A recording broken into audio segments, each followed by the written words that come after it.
మీరు గమనిస్తే medical science and especially surgical కానీ మెడికల్ కూడా 60% టెక్నాలజీ బేస్డ్. ఇప్పుడు రానున్న రోజుల్లో ఏఐ బేస్డ్ అవి వస్తుంది ఇంకా తొందరగా. ఇప్పుడు టెక్నాలజీ అంటే ఇప్పుడు medical gastroenterology, surgical gastroenterology, orthopaedics, spine ఇవన్నీ కూడా. ఒకప్పుడు పాత రోజుల్లో డిస్క్ ఆపరేషన్ చేయించుకోవాలంటే భయపడేవాళ్ళు. ఏమైనా డిస్క్ ఏమైనా అయితే నరాలు పోతే పక్షవాతం వస్తుందని, కాళ్ళు పడిపోతాయని. ఇప్పుడు అది లేదు.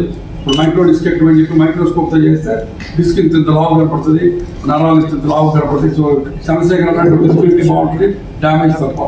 ఆ రకంగా టెక్నాలజీ వచ్చిన తర్వాత thanks to Japanese guys they produce beautiful scopes. ఈ fibre optic scopes every year they come with beautiful things. So ఇప్పుడు ల్యాప్రోస్కోపిక్ 3Ds కూడా వచ్చినాయి. అండ్ ఎగ్జాక్ట్గా లోపల ఆర్గాన్ చేయి పట్టుకుని తీస్తే ఎలా ఉంటుందో ఆ టైప్లో విజిబిలిటీ వచ్చింది. సో ఎప్పుడైతే అలా వచ్చిందో ఛాన్స్ ఆఫ్ రత్నం అడిగినట్టు బ్లడ్ డ్యామేజ్, బ్లడ్ డ్యామేజ్ చాలా తక్కువ. తర్వాత ఇప్పుడు లాస్ట్ టైం ఒక 2 months కింద మేము మిమ్మల్ని పిలిచి ఇంకొక కార్పొరేట్ పెట్టాం. జపనీస్ టెక్నాలజీ ఒకటి ఒక పొట్ట మీద ఇలా స్కాన్ లాగా పెడితే పొట్ట లోపల బ్లడ్ వెసల్స్ ఎక్కడ ఉన్నాయి ఏంటో కూడా మనకు క్లియర్గా తెలుసుకోవాలి. దాన్ని బట్టి ముందే ప్రీ ఆపరేటివ్గా మనం మార్క్ చేసుకోవచ్చు ఎక్కడ వెళ్తాం ఏంటంటే. సో బ్లడ్ వెసల్ డ్యామేజ్ అనేది ఒక ఇంపార్టెంట్ కాంప్లికేషన్ ఈ ఆల్ ఎండోస్కోపిక్ ప్రొసీజర్స్లో. ఈ పారాస్కోప్ వీటి వల్ల సో విజిబిలిటీ పెరుగుతుంది కాబట్టి ఇంకా బాగుంటుంది.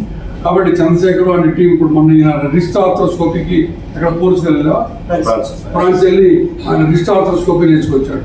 రిస్ట్ అంటే ఇంత చిన్న జాయింట్, దీంట్లో కూడా వాళ్ళు ఆర్థ్రోస్కోపీ పెట్టి లిగమెంట్స్ రిపేర్ చేయొచ్చు అనమాట. సో అన్ని రకాల రోబోటిక్స్ ఆల్రెడీ మీరు చూసారు. మన దగ్గర 6 రోబోట్స్ ఉన్నాయి. ఒక 10,000 పైన సర్జరీస్ చేసాం, రోబోటిక్స్ సర్జరీస్.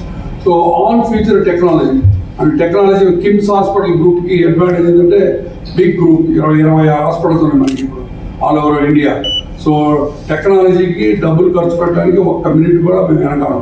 ఎందుకంటే we believe that technology is the one which makes our hospital separate from others. So ఆ రకంగా టెక్నాలజీ ఇప్పుడు మేము రోబోట్స్ ఎట్లా అంటే 1-2 మన కొంట కాదు, 10 రోబోట్లు 12 రోబోట్లు అట్లా హోల్సేల్ కొనేస్తున్నాం. అన్ని హాస్పిటల్స్ ఉన్నాయి మన దగ్గర. కాబట్టి టెక్నాలజీలో always four front. So that's again very important point. తర్వాత అట్లా మీకు కిమ్స్లో మీరు చూసే ఉంటారు, పార్కిన్సోనిజంకి వాటికి సెపరేట్ MR స్కాన్స్ అవి వచ్చినాయి. ఇవన్నీ కూడా టెక్నాలజీ అడ్వాన్సెస్. అట్లా ఇప్పుడు పారాస్కోప్ ఇప్పుడు చంద్రశేఖర్ ఆర్థ్రోస్కోపీలో one of the leading national faculty member. So ఇప్పుడు వాళ్ళు wrist arthroscopy, shoulder arthroscopy, knee arthroscopy మొత్తం కంప్లీట్గా all joints scope and the things than. So ఈ పారాస్కోప్ రియల్లీ ఇంకొక అడ్వాన్స్. అన్నిటికీ చివరిలో end of the day patient is the beneficiary. ఈ technology first time ఇండియాలో first time. So you can imagine ఇండియాలోనే first time మన హాస్పిటల్కి వచ్చిందంటే యూ కెన్ ఇమాజిన్. ఆ ఇచ్చే స్కోప్ కూడా చిన్న చిన్న హాస్పిటల్కి ఇవ్వరు కదా. ఇండియాలో ఫస్ట్ టైం అంటే మన గ్రూప్కి అంత వెయిటేజ్ ఇచ్చి మనకి ఇచ్చారండి. So this is going to be very useful for the sports injuries and all that. And మనం డెఫినెట్గా పేషెంట్కి బెనిఫిట్ చేసిన వాళ్ళు అవుతాం మనం. సో కాబట్టి ఈ టెక్నాలజీ, ఈ అడ్వాన్స్మెంట్స్ అన్నది పార్ట్ ఆఫ్ ద గేమ్. మనకి పాత రోజుల్లో లాగా కాదు. ఎంత టెక్నాలజీ తొందరగా మనం అడాప్ట్ చేసుకుని తర్వాత ఇప్పుడు ఆర్టిఫిషియల్ ఇంటెలిజెన్స్ వస్తుంది. తర్వాత ఇప్పుడు ఆర్టిఫిషియల్ ఇంటెలిజెన్స్ కూడా కొన్నాళ్ళు పోతే ఇంకొక 2-3 years 5 years కూడా అక్కడ మనం ఆపరేషన్ లోపలికి వెళ్ళబోయే ముందే AI will tell us exactly how far we should go, which one to cut, which one not to cut, like that వచ్చేస్తాయి. డయాగ్నోసిస్లో పెథాలజీ, మైక్రోబయాలజీ, రేడియాలజీలో AI already is there deep into that. ఎక్స్రేలో పాత రోజులలాగా ఏముందా అని 2-3 దాని మీద మల్ల యుద్ధం చేయక్కర్లా. అట్లానే పెథాలజీ స్లైడ్స్ కూడా చూడక్కర్లా.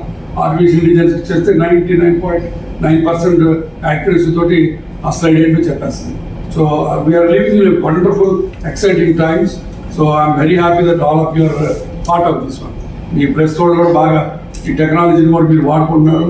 మీరు కూడా AI చాలా యూజ్ చేస్తున్నారు, చూస్తాను నేను పేపర్స్లో. But this is end of the day the పేషెంట్కి బెనిఫిట్. కాబట్టి ఆ న్యూస్ మనం పేషెంట్కి చేర్పించాల్సిన బాధ్యత మన మీద ఉంది. So thanks for all of you for coming and being a part of sunshine bone and joint institute.